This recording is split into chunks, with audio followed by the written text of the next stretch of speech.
And when David was a little past the top of the hill, behold, Ziba the servant of Mephibosheth met him, with a couple of asses saddled, and upon them 200 loaves of bread, and 100 bunches of raisins, and 100 of summer fruits, and a bottle of wine. And the king said unto Ziba, What meanest thou by these? And Ziba said, The asses be for the king's household to ride on, and the bread and summer fruit for the young men to eat, and the wine, that such as be faint in the wilderness may drink. And the king said, And where is thy master's son? And Ziba said unto the king, Behold, he abitteth at Jerusalem.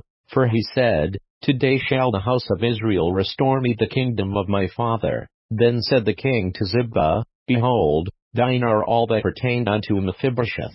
And Ziba said, I humbly beseech thee that I may find grace in thy sight, my lord, O king. And when King David came to Bahurim, behold, thence came out a man of the family of the house of Saul, whose name was Shimei, the son of Gera. He came forth, and cursed still as he came. And he cast stones at David, and at all the servants of King David, and all the people and all the mighty men were on his right hand and on his left. And thus said Shimei when he cursed, Come out, thou bloody man, and thou man of Belial. The Lord hath returned upon thee all the blood of the house of Saul, in whose stead thou hast reigned, and the Lord hath delivered the kingdom into the hand of Absalom thy son, and, behold, thou art taken in thy mischief, because thou art a bloody man. Then said Abishai the son of Zeruiah unto the king, Why should this dead dog curse my lord the king? Let me go over, I pray thee, and take off his head.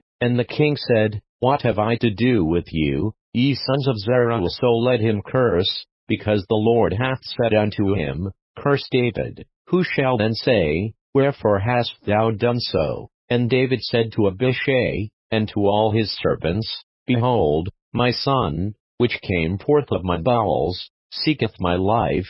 How much more now may this Benjamite do it? Let him alone, and let him curse, for the Lord hath bidden him. It may be that the Lord will look on mine affliction, and that the Lord will requite me good for his cursing this day. And as David and his men went by the way, Shimei went along on the hillside over against him, and curses he went, and threw stones at him, and cast dust. And the king, and all the people that were with him, came weary, and refreshed themselves there. And Absalom, and all the people the men of Israel, came to Jerusalem, and Ahithophel with him. And it came to pass, when Hushai the Archite, David's friend, was come unto Absalom, that Hushai said unto Absalom, God save the king, God save the king. And Absalom said to Hushai, Is this thy kindness to thy friend? Why wentest thou not with thy friend? And Hushai said unto Absalom, Nay,